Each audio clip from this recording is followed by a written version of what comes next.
This is hard. Yeah. What we're talking about is not easy. It's supposed to be hard. It's supposed to be hard, okay? But the question you have to ask yourself is it harder to, be prepared to allocate the time towards meal prep to make sure you have what you need to live your best life? Is that harder than being in a situation where you're extremely overweight, unhealthy, sick, frustrated, depressed, negative all the time, pessimistic, and just overall dissatisfied with your quality of life? Because every morning when you wake up and you walk and you look in the mirror, you are physically disgusted with what you see in your reflection, and that you take that with you the rest of the day. What is harder? Answer me that. I mean, what is harder, guys? I couldn't live that way. I couldn't wake up every day and not feel good. Waking up and feeling good is the most valuable thing that you have. Without your health, you have nothing. Like, it doesn't matter. Like, without your health, you have nothing. You could have all the money in the world, but if you feel like every day, why is it worth it?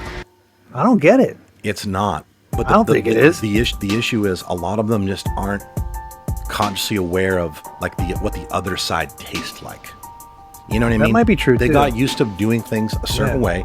And then there are also a lot of people, though, who have lost some weight or have got healthy and got active in the gym and felt great, and then, fell off, became complacent, and, they block it out. But when they're forced to think about it, if they're having a conversation or if they're hearing something like this, they're like, man, when I was that time when I was eating good, I felt good, and wow, it's weird because other good things started to happen before my. So they get that perspective, which is why I'd dive deep into some of these things, because guys, the last tip that's going to reel all this thing in, if you want to make this happen, if you want to live your best life, you have to set a new standard.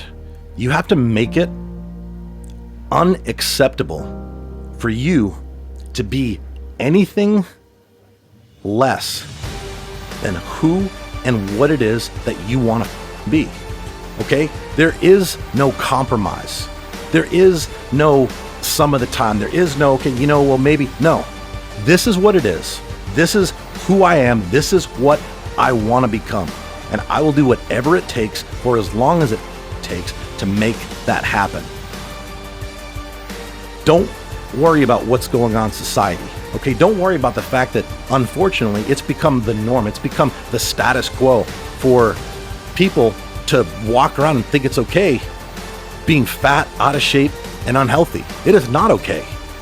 It's not okay, because the things that come with that, a shorter life expectancy, setting the next generation up with predisposed poor genetics. Yeah, man, you get all those medications, they have side effects, you just get worse. It sucks. Setting them up for a life filled with low self-esteem, confidence, and depression. Because, look, genetics play a huge role, and not only that, when you bring a child into the world, they do what you do.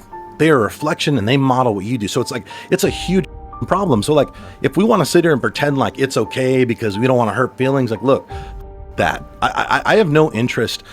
And if this offends people, I'm willing to do that, because I know that there's a lot of other people out there that need to hear this.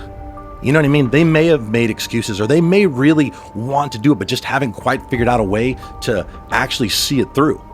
The way that you're going to be able to see it through is by setting a new standard and understanding that there are some standards that just cannot be compromised.